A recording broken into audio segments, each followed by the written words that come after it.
All right. So today I'm going to talk mostly about Garrett Wilson, but to get there, we have to talk about Allen Robinson, who last year got really steamed up to the point where he was the quote unquote league winner, the guy who was so undervalued that he was going to finish as a top 10 wide receiver. And obviously, we know he didn't.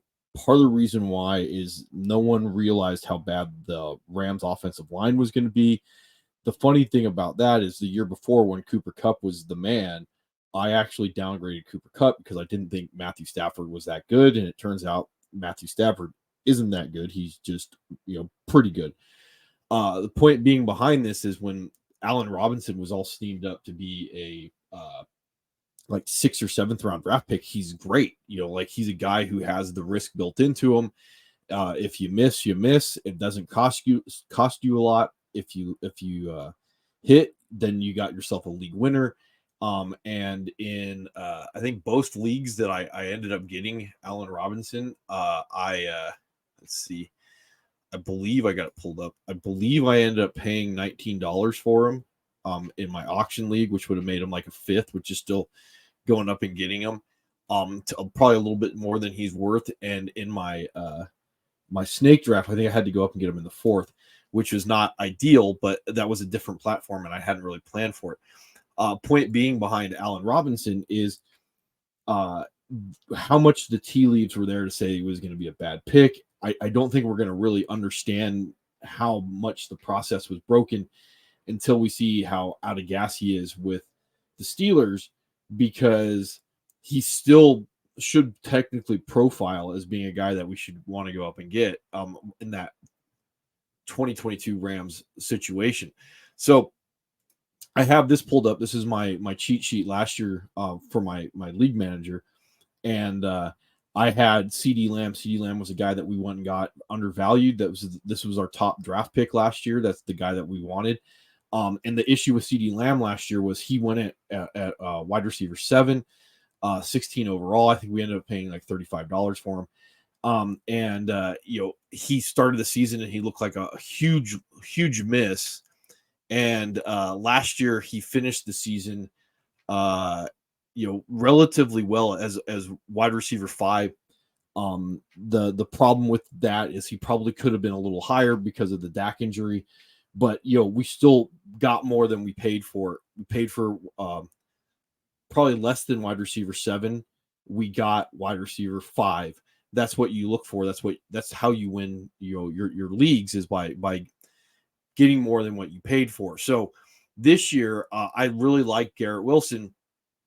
He's going on ESPN as wide receiver 16, or excuse me, wide receiver 8, 16 overall, and on Underdog he's wide receiver 9, and he's going 14, 15 overall. And I never had him on my board because of the fact that I didn't think that there was enough upside built into him. I think maybe his best range of outcome is about wide receiver 8. And then my co-manager called me up and he was like, "Hey, I really like Garrett Wilson. I saw him on TV on Hard Knocks and I want to go get him." And I said, fine. And those make those decisions really easy because it's just like, I'll bake this in, it's your call. There's only so much I can talk you out of certain things, and I don't want to, because he is a league winner. Even if he doesn't finish wide receiver 8, finish wide receiver 12, you can handle that. If he only jumps up a couple spots and he finishes wide receiver 6, but you paid for wide receiver 8 prices for him, you can still win your league. The difference is, like, the other guy that in order to go get Garrett Wilson, the other guy that we had to go take off our board was Calvin Ridley. And I was more than happy to take Calvin Ridley off our board at that point, because when you could get Calvin Ridley for like $12, or he was rated to go for $12, and that means I'm going to have to go probably spend like $19 to get him, like Allen Robinson. That's a little bit better, but like in your sharper leagues, your snob leagues, he's getting steamed up to like the 12th or the second round, and that's just, at that point he has to hit or he has to exceed, and that's just not going to happen. Or the tea leaves are saying that it's going to be a really hard road for him to get into that low end wide receiver 1 range because of all the things that have to go in a particular direction, as opposed to Garrett Wilson, where it's like, hey, he's the number one in this offense. The offense is going to be better because Aaron Rodgers can't be worse than the quarterback situation was with the Jets. So there is going to be an increase in Garrett Wilson's production this year. It's probably guaranteed. It just becomes an issue of like how much he goes from like wide receiver like 20 to wide receiver like 10 plus. And that's the question that you're going to have to pay for. And depending on your league, you might have to go up into, I've seen him go in mocks like late first. I've also seen him fall to like the late third.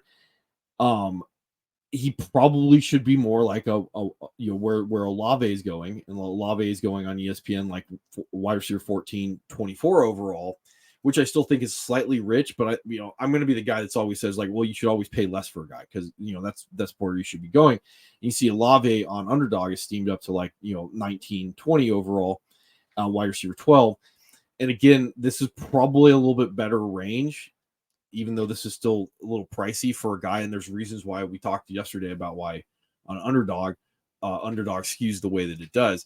But like, that's what you're looking for. But at the end of the day, when I was talking to my co-manager, it just comes down to the fact that like, sometimes you have to plant your flag. You have to go, I just want to go get this guy because I believe, that this is going to be the guy that wins me my league. And last year with CeeDee Lamb was our rock. After like the first game of the season, he was just the guy that we had. He ended up being our wide receiver too, because we eventually were able to trade for Justin Jefferson. But the reality of it is that was the guy that was like non-negotiable on our roster was CeeDee Lamb, and we paid a healthy amount to go get him. And in the case of Garrett Wilson this year, like, to know that I'm going to get probably like wide receiver 12 regardless of the outcome. There's other guys that I can sit there and I can look at, like an Allen Robinson was last year, and I can go like, how far down the line do they tumble? Like even with CeeDee Lamb this year, and there's a reason why I don't particularly like CeeDee Lamb, is because like Ferguson is going to take on the Dalton Schultz role. Pollard's probably going to be more invested in the passing game, and they brought in Brandon Cooks, so you could actually see a reduction in targets to CeeDee Lamb this year, which moves him off of wide receiver 7, moves him to my wide receiver 12. You could play this game with anybody. I'm just saying, in this case, like, that's the game that you should be playing. And eventually you have to go like, no one's going to be perfect. You just have to go, this is the guy I want. This is the flag that I'm going to plant to go win a championship. But why are we doing it? Because it's the same thing with like Calvin Ridley. Calvin Ridley's great. He's a great guy to rank as a low-end wide receiver 2, because that's a guy that you could probably guarantee is going to be a wide receiver 3 regardless of the outcome of the season.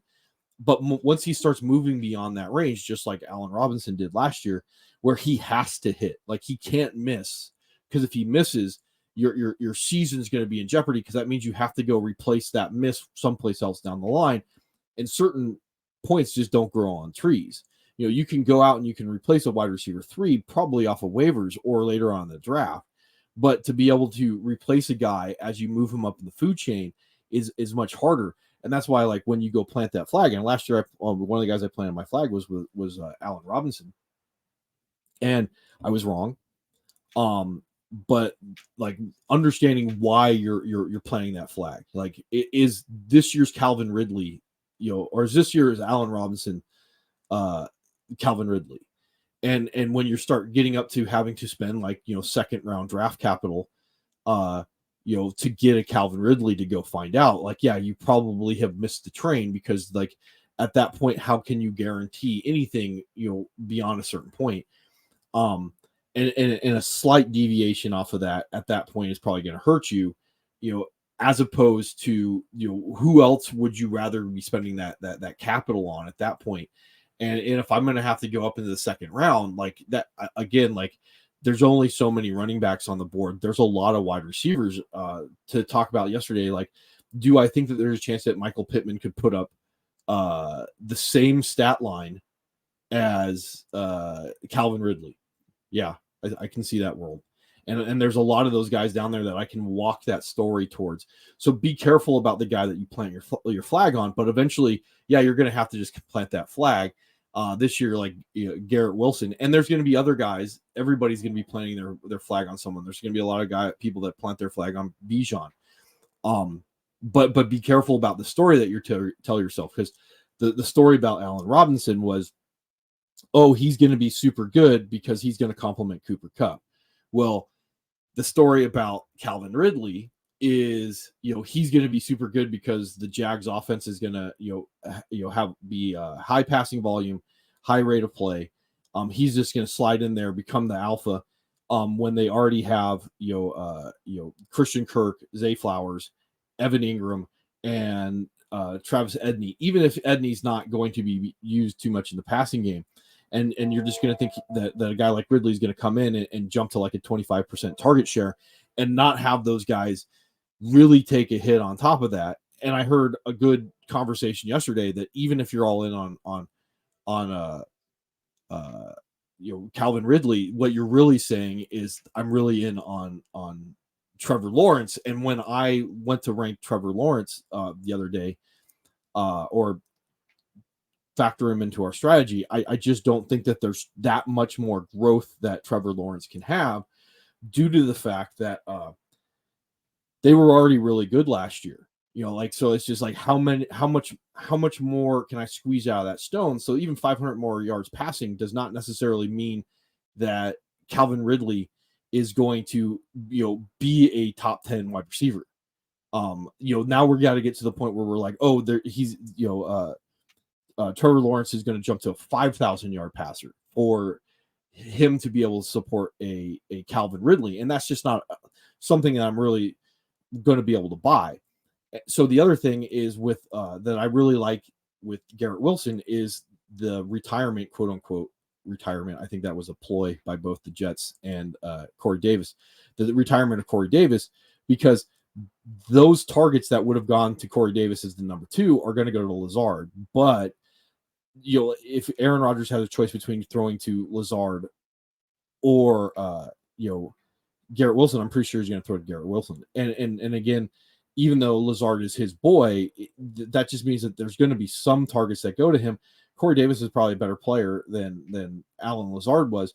It still means there's going to be a lot of balls thrown to Garrett Wilson. So if I can get a closer season to 100 target or 100 receptions, 1,300 yards and 9 touchdowns, what CeeDee Lamb did last year, but I'm getting wide receiver 8, I'm buying wide receiver 8 and buying wide receiver 9 to do that, then that's a win for me, because the jump for Garrett Wilson to do like 200 yards more receiving and a handful of touchdowns is much more attainable than Allen Robinson to go from essentially like a hugely bust season, Calvin Ridley to go from I haven't played in 2 years to jump up to. And that's where what these guys are going to have to do. They're going to have to be in that, range of CeeDee Lamb, 100 receptions, 1,300 yards, and 9 touchdowns. And I just don't see either of those guys realistically being able to do that. And it's not because I don't think they're going to do it. Like Calvin Ridley's still on my list. It's just a matter of the range, the probability of doing that is much lower than Aaron Rodgers letting Garrett Wilson do a little bit better. And then I'm getting into the point where it's just like, how much further am I willing to pay to get Garrett Wilson if I knew what his outcome was? And it's like, okay, well then I would be willing to pay a little bit more, and that's the flag I'm going to plant. So anyway, I've rambled about enough today. Maybe we'll do something tomorrow.